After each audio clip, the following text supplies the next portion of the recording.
ব্যাপারে সম্মতি দিয়েছে। আমরা বৈষম্যবিরোধী ছাত্র আন্দোলনের বিপ্লবী ছাত্র জনতা আমরা সিদ্ধান্ত নিয়েছি আমরা অবশ্যই আমরা শহীদ মিনারে আমরা একত্রিত হব। আমরা আমাদের পূর্ববর্তী যে কর্মসূচি আমরা দিয়েছি আমরা শহীদ মিনারে আমরা বিপ্লবীরা সেখানে একত্রিত হব। আমাদের সরকারের পক্ষ থেকে প্রক্লেমেশন আসবে, কিন্তু তাই বলে আমাদের একত্রিত হওয়া বন্ধ হয়ে যাবে না। আমাদের সেখানে আগামীকালকে আহতদের থেকে শুরু করে শহীদ পরিবার ঢাকা শহরের মা বোনেরা যেভাবে 5ই আগস্ট রাজপথে নেমে এসেছিল, প্রতিটি বাড়ি ঘর থেকে যেভাবে রাজপথে নেমে এসেছিল, তারা প্রক্লেমেশনের পক্ষে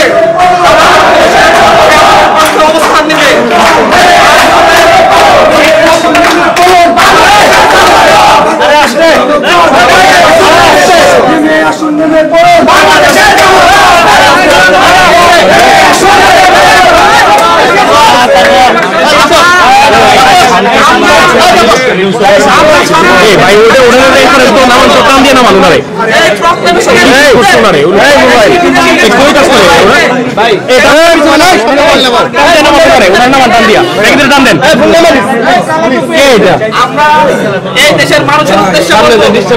আমাদের প্রক্লেমেশন যাতে আমরা করতে না পারি সেই ক্ষেত্রে দেশে বিদেশে ষড়যন্ত্র হয়েছে।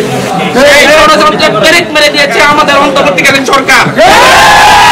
প্রক্লেমেশনকে গ্রহণ করেছে, তারা বলছে সরকারের জায়গা থেকে তারা প্রক্লেমেশন দিবে, কিন্তু আমরা আগামীকালকে সারা দেশের মানুষকে রাজপথে নেমে এসে আমরা এই প্রক্লেমেশনের পক্ষে শক্তি প্রদান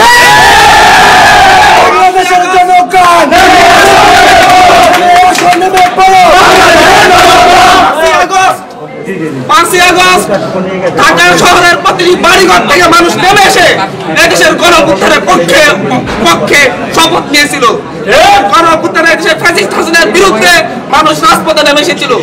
আগামীকালকে সেই জায়গা থেকে, সেই গণঅভ্যুত্থানের অংশীদারিত্বের জায়গা থেকে যারা আমাদের ঢাকা শহরের যত মানুষ সেই 5ই আগস্ট রাজপথে নেমে এসে শেখ হাসিনার বিরুদ্ধে স্লোগান ধরেছিল, শেখ হাসিনাকে না বলেছিল, আগামীকালকে ঢাকা শহরের প্রতিটি মানুষ আমার শহীদ ভাইদের রক্ত অর্জিত গণঅভ্যুত্থানের প্রক্লেমেশনের পক্ষে রাস্তায় নেমে এসে ঢাকা শহরের 5ই আগস্টের মতো একটা গণজোয়ার দেখতে পাবো। আমরা অন্তর্বর্তীকালীন সরকার যে প্রক্লেমেশনের পক্ষে যে অবস্থান নিয়েছে সে অবস্থানকে সমর্থন জানাবো। আমরা মানুষ সমর্থন জানাবে যাতে ভবিষ্যতে আর কেউ ষড়যন্ত্র করে এই প্রক্লেমেশনের পথ রুদ্ধ করে দিতে পারে। আমাদের 71-এর প্রক্লেমেশন আছে, 24-এর প্রক্লেমেশন হবে, জায়গা থেকে হবে, কিন্তু সেটার জন্য আমাদের সমর্থন এই দেশের মানুষ আগামীকালকে সমর্থন জানিয়ে দিবে। আমরা এখন এখান থেকে প্রক্লেমেশনের পক্ষে কি মিছিল করব, রাস্তায় মিছিল করে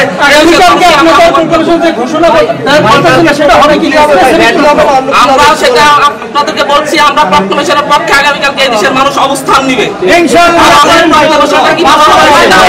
সেখানে বলে দিব। আপনারা প্রক্লেমেশন ঘোষণা করবেন কিনা